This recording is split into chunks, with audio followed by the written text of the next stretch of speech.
What's up, guys? Michael here, ChiCityYaker. Cold winter day here in Chicago, but I'm out making this video as the sun goes down. So we're going to try to make this fast before the video quality degrades completely. So with that being said, this video is dedicated to what I would want to see changed and implemented into an autopilot version 2. Now, I'm not saying that it's happening. I have no even clue whether or not they're, in works to develop like a version 2 of this thing, right? Because version 1 is on fire right now. You still can't really find it in full availability. People are searching for it. It's in high demand. But after using this kayak for the entire year, I can honestly say there's things that I believe absolutely need to be changed in a version 2. At least for me, fishing in big waters on Lake Michigan, dealing with bigger fish, these are things that I would love to see. Maybe even, hey, Old Town, hey, Ryan, hi, bud. Can we develop a Great Lakes version? I would love to help that. I'm just throwing it out there. You never know what can happen, man. Anyway, let's jump straight into it. All right, guys, we're going to start right here at the front hatch. And the biggest thing that I can say about this is that the foam lining, as you can see around there, it's garbage. I'm not gonna lie, it's garbage. Water will seep in there over time. When you get splash coming from, over the kayak, it will get water, and it will kind of congregate right in that little section down there. As you can see, it'll just kind of sit down there and it'll puddle up. I think that the solution here is obviously put a rubber gasket here and make this way more sealed. It's hard to tell in the video, but the section on the right side closer to this edge, right in there, is that foam is depressed completely, whereas over here it's still kind of like not squished down.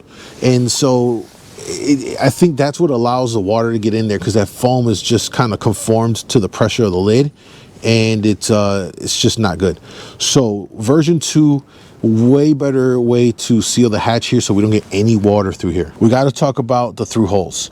Now, the factory through hole that comes with the Old Town is the one right here you see that doesn't have cables coming out of it, and it's terribly small. The hole is extremely small. So if you have any like fish finders that have the big cables, I run the Raymarine Element Axioms and the transducer connectors, one of those big ones, right? It's not going to fit through there. I'm pretty sure it's going to be the same thing for Lowrance.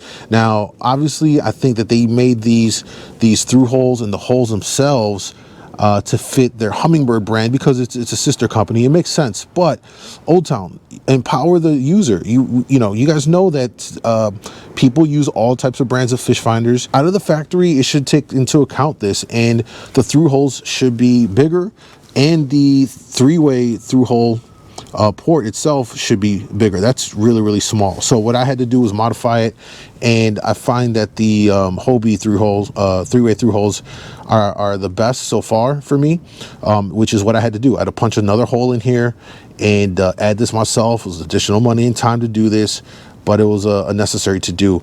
The through holes are just way too small, and it even extends over here for the transducer cable to run up through. As you see here, I had to run it up and once again make my own through hole, because the through hole here that comes in there, you can see right there in the top of the bracket, behind it anyway, was too small.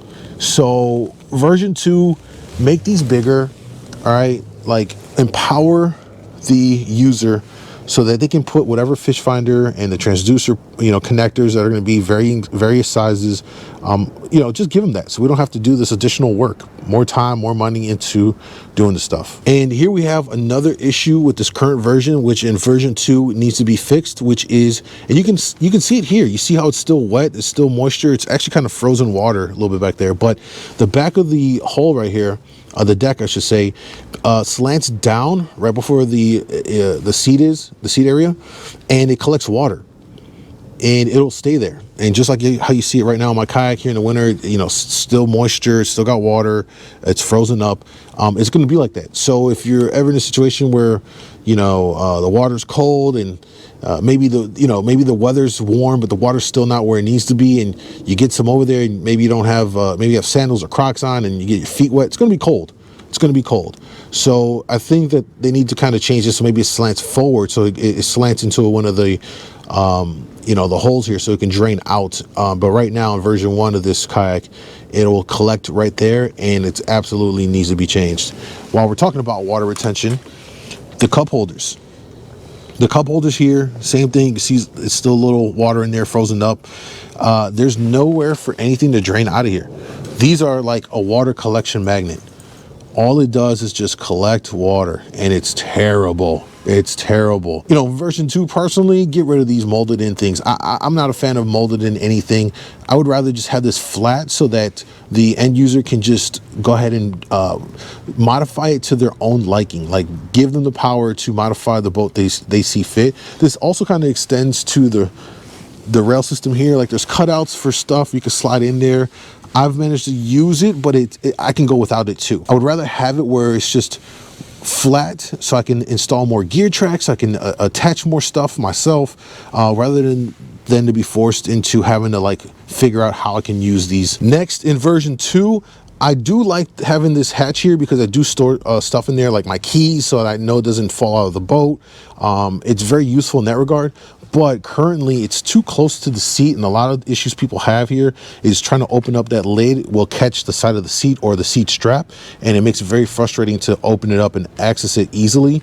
So I would think that maybe they slim it down a little bit, or maybe they need to modify the seat a little bit in some way in which this opens up without any kind of obstruction or rubbing into the seat or the strap itself in version 2.0. And next, coming here to the back of the kayak, they already added a gear track to the 2 back sides, which is great. I feel like they could have just done the same thing for these little sections right up here. I had to do this myself, and I use this as anchor points for my H-crate. Come on, Old Town. I mean, it's just 2 more. I'm sure it can't be that much more that would add on to the, total cost. I would hope not, but just throw 2 more in there. 2 more of these, a shorter length right here. So easy, so simple to do. It'd be great to see. All right, guys, it's gonna wrap it up for this video because literally I'm losing light and I'm holding a phone up with the flashlight on, and I don't know how this is gonna look, but I wanted to get this done for you to share kind of like what I would say needs to be tweaked out for a version 2.0 of the AutoPilot, which overall is a fantastic kayak. Couldn't say enough about it. And this is all my personal opinion. I paid for my own boat. I didn't get any kind of hookups or get it gifted, or I'm not currently sponsored by Old Town as well, so I want to make sure that you guys are aware of giving you my honest feedback and opinions on the kayak, as I always try to do on the channel itself. So if you found this useful, if you agree, drop a comment below. If you have other ideas for what could be changed for a version 2.0, drop it in the comments below. Don't forget to subscribe to the channel. It helps me out. A lot of you guys watch the videos but are not currently subscribed. It doesn't cost you anything. It helps me out a ton, and I do appreciate it. Looking forward to talk to you guys soon. Bye-bye.